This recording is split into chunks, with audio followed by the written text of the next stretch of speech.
Okay, but now it's closed because there is a lot of people and you can enter at 11:30. Past 11?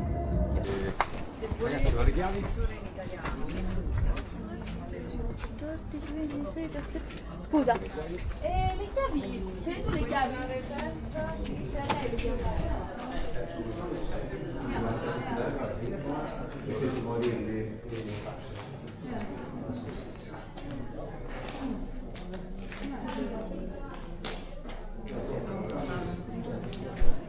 Sorry, white thing inside.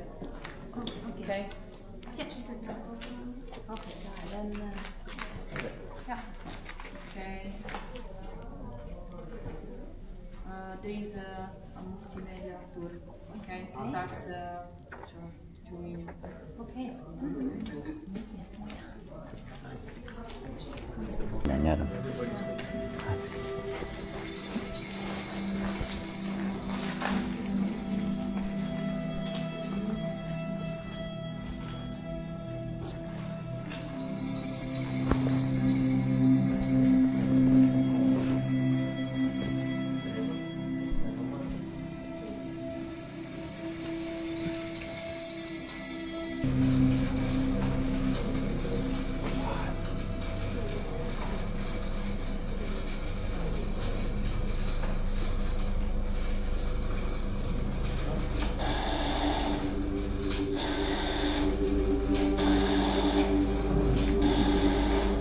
You are about to visit an extraordinary monument that includes the conserved section of the private residence of Gaius Octavius, known to us as Octavian. He was the adopted son of Julius Caesar, and in 27 BC, he received the title of Augustus from the Roman Senate.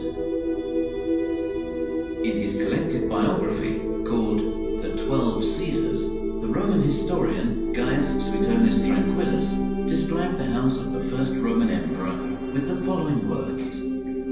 His first house stood close to the Roman Forum. Later, he moved to the Palatine Hill, to a house that had belonged to Hortensius, even though it was neither bigger nor more elegant than his first house. There, he slept in the same bedroom during winter and summer for more than 40 years. The history of Octavian's residence begins in about 40 BC, when he purchased a house that was spread over several levels on the slope of the hill. The house had been the property of the consul Quintus Hortensius Hortulus.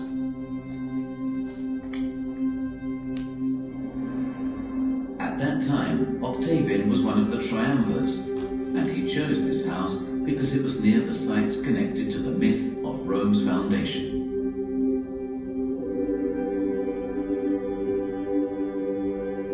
It wasn't long before Octavian commissioned decorative works to beautify his new residence, which was divided into separate areas. The private rooms, which lie behind you, occupied the western section of the house. The rooms for official public functions, meanwhile, overlooked two sides of a large portico, which was set in a central position. The reception hall was located at the center of the north side, and it had two adjacent rooms with antechambers. The two large rooms at the sides were libraries, with cupboard recesses. Overlooking the east side of the portico, there was the ecus. This was a large living room, whose name derives from a Greek word meaning house. On one side, the ecus communicated with a smaller room, the so-called cubicle or cubiculum. And on the other side, it connected to a large room with a ramp leading to an upper floor of the house. Sometime later, Octavian made plans to expand his residence. had a second symmetrical courtyard built which doubled and duplicated the original layout. However, this planned expansion was never completed. In fact, after his victory in the Civil War, in 36 BC, Octavian decided to build a vast palatial complex.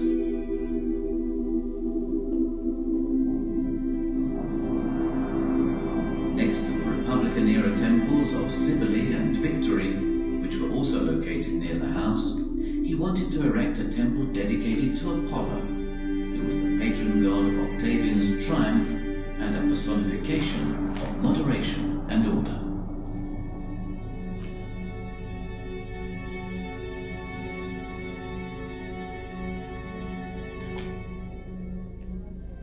The historians tell us, upon his victorious return to Rome, Caesar, Octavian, declared that he would set apart for public use many of the houses that he had bought, with the intention of extending his residence.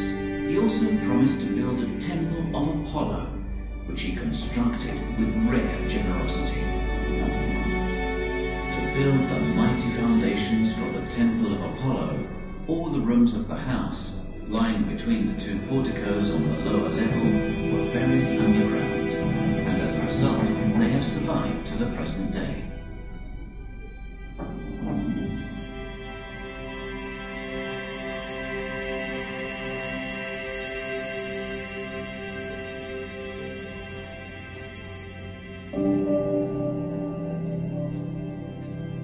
The new project included the construction of the temple, as well as a library and a large sacred area dedicated to the god Apollo.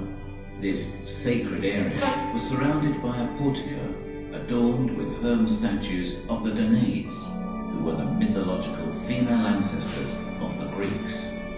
The temple of Apollo was appropriately placed at the center of the palace sanctuary, which included the new private house of Augustus to the west and the public part of the residence to the east, which was connected to the cult of Vesta, the goddess of the hearth and home. The new residence of Augustus thus assumed the characteristics of a monarch's sacred palace. The buildings of later emperors were subsequently laid on top of the palace until occupying the entire hill. The word palatium became the term commonly used to refer to a palace par excellence.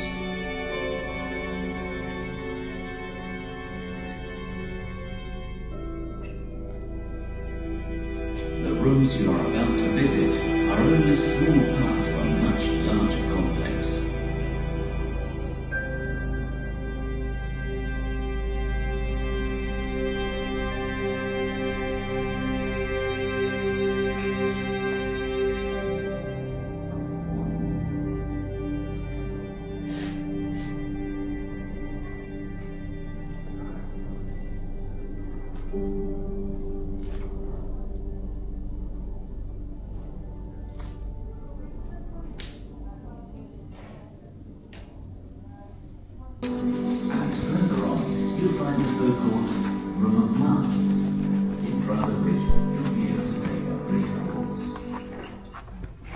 In the room of pine festoons, the decorations in the foreground, hanging between the pillars of a fake colonnade, allude to fertility rites connected with the cult of Cybele, the Magna Mater, or Great Mother, who was a goddess worshipped in Anatolia and Troy.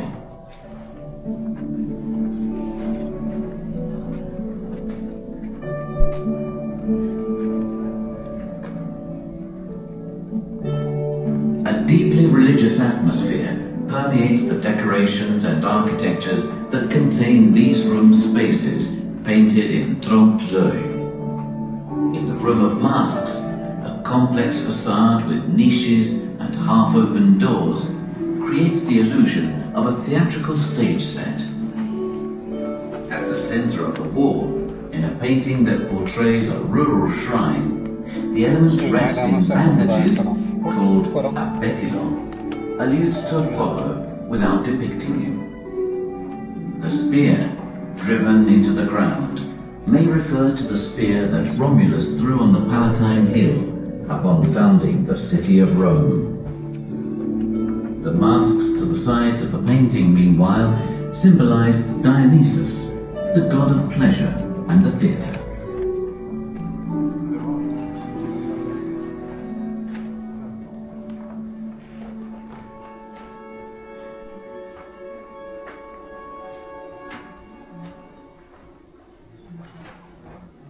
Now, turn back towards the entrance room and go along the walkway, which leads to the rooms used for official public functions and entertaining guests.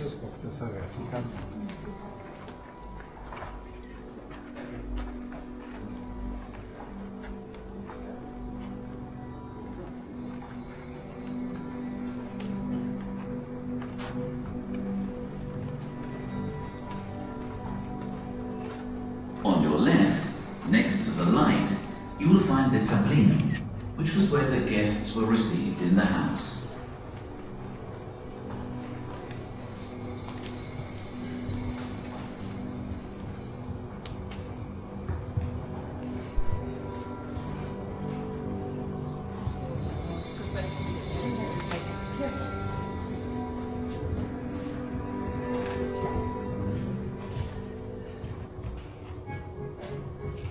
The tablino was characterized by more elaborate decorative designs, both as regards the walls as well as the floors. Today, the preparative groundwork is all that's left of the geometric flooring made with finely cut marble or stone. In fact, the precious slabs were stripped away before the rooms were filled with earth and debris.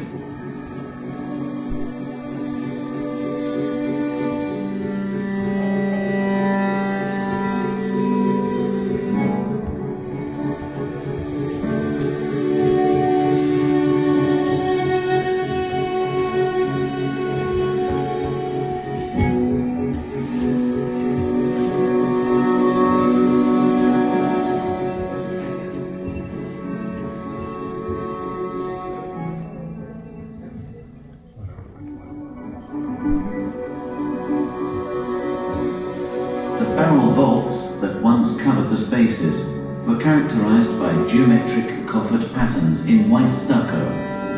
However, today only a few fragments of this ceiling remain.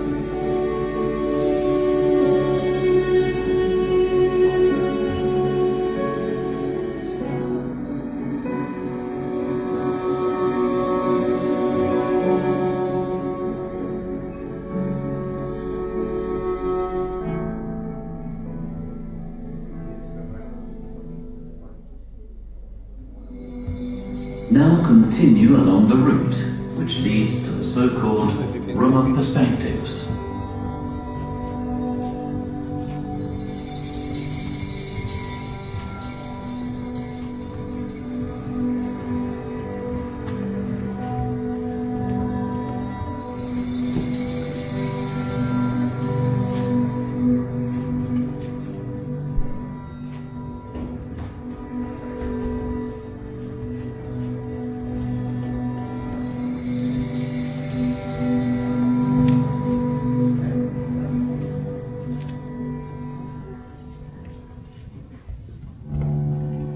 The room of perspectives helps us to imagine the magnificence of the spaces dedicated to receiving guests in the house.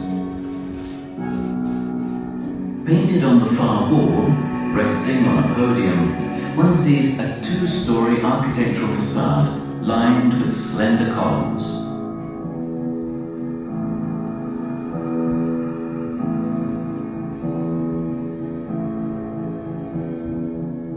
The idea of perspective depth is suggested by the arrangement of architectural elements along lines that converge towards the center.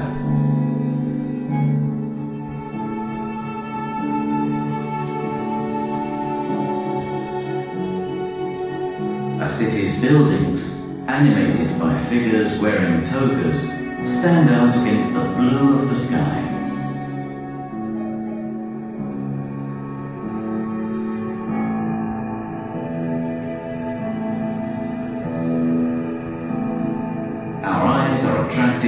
not only by the interplay of colours, but also by the highly refined details of the decorative motifs.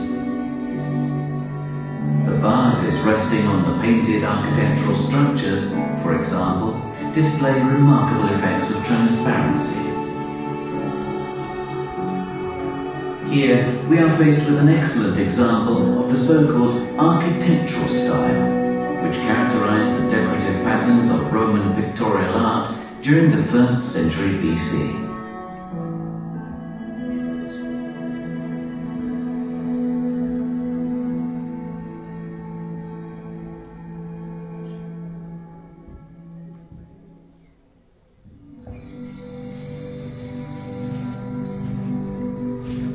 Now follow the route along the walkway, then pass through the door and go outside. Following the directions to the ramp room, you will notice a small, finely decorated room. This is the so-called cubicle that opened onto the eastern side of the portico. Keep going and enter the ramp room.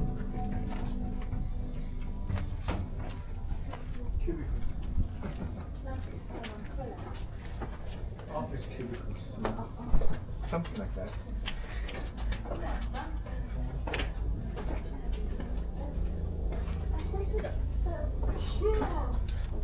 That's the word office cubicle came from.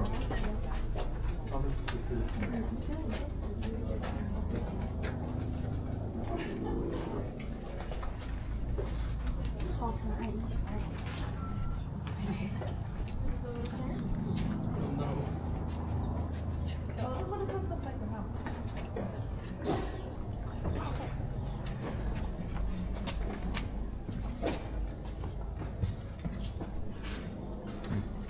Yeah, that looks like a ramp.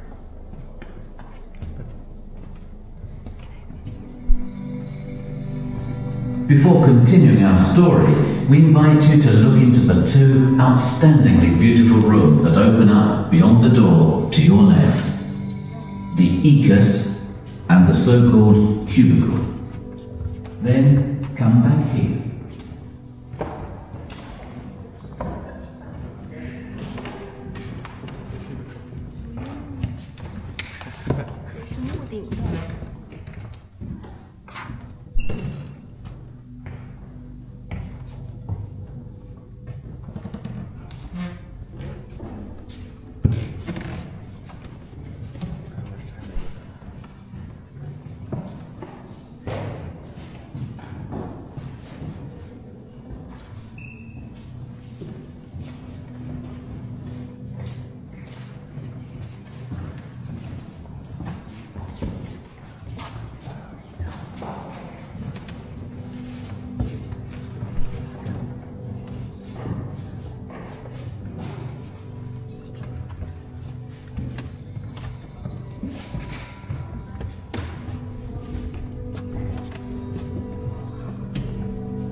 The ramp room in which we are standing is divided into two parts.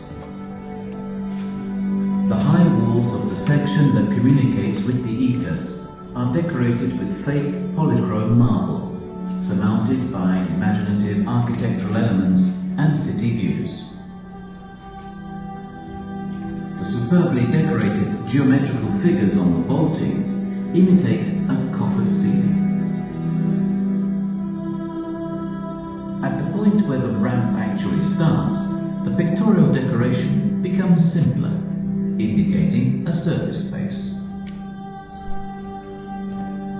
This change in pictorial style shows that the choice of decorative patterns was strictly related to the function and importance of the individual rooms in the house.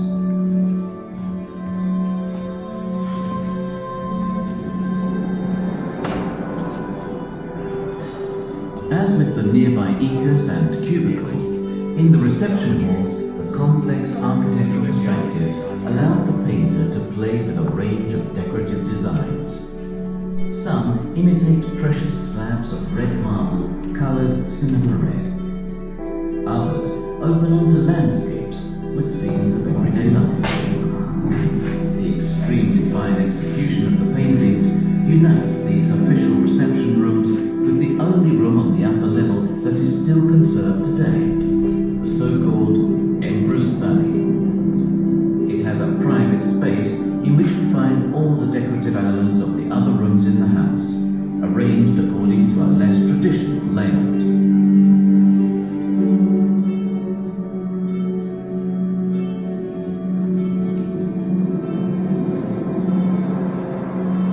Once again, Suetonius tells us, whenever he wanted to deal with something in secret without being disturbed, Augustus retired to a special place at the top of the house, which he called Syracuse. The architectural construction is less important than the exceptional variety of its ornamental elements. Among these, we can easily identify the motifs connected to the cult of Isis, which are also to be found in the house of Livia, Augustus's wife. After the conquest of Egypt, the iconography linked to cults of Isis provided a common repertoire for all the Augustan complexes on the Palatine Hill.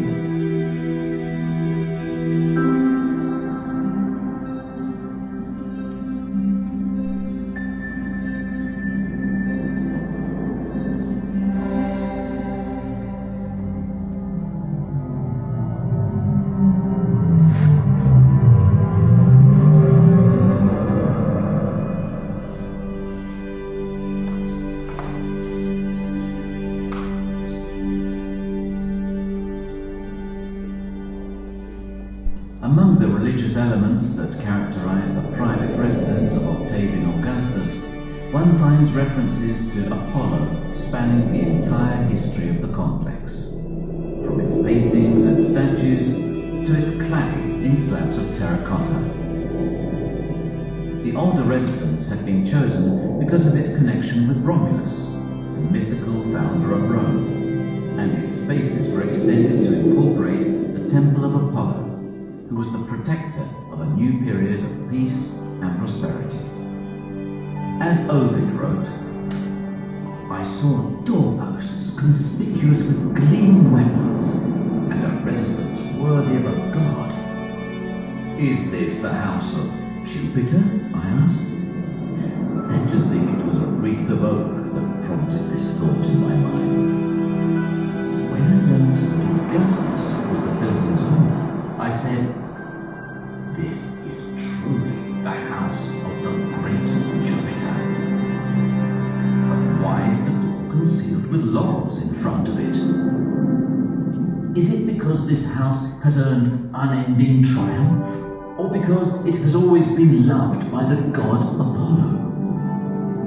From there, from the door to the house of Augustus, I was led up a high staircase to the sublime and shining temple of the god Apollo, where exotic pillars alternated with statues of the Danaids and their savage father.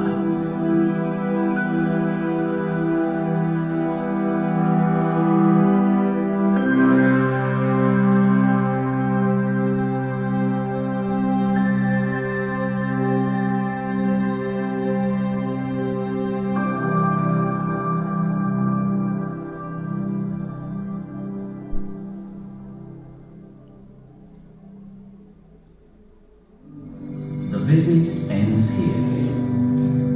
Before heading towards the exit, you have time to visit another extraordinary and perfectly preserved room, the so-called Emperor's Study, which you will be able to visit following the directions leading to the upper levels of this extraordinary complex known as the House of Augustus.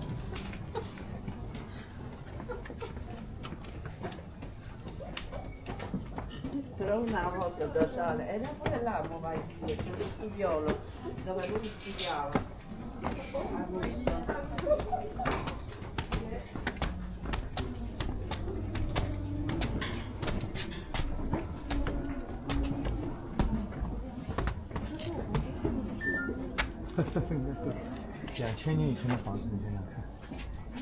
查那个这么宝贝的保安局在哪里？不是安全，那要显示他有看到哪个车？不大。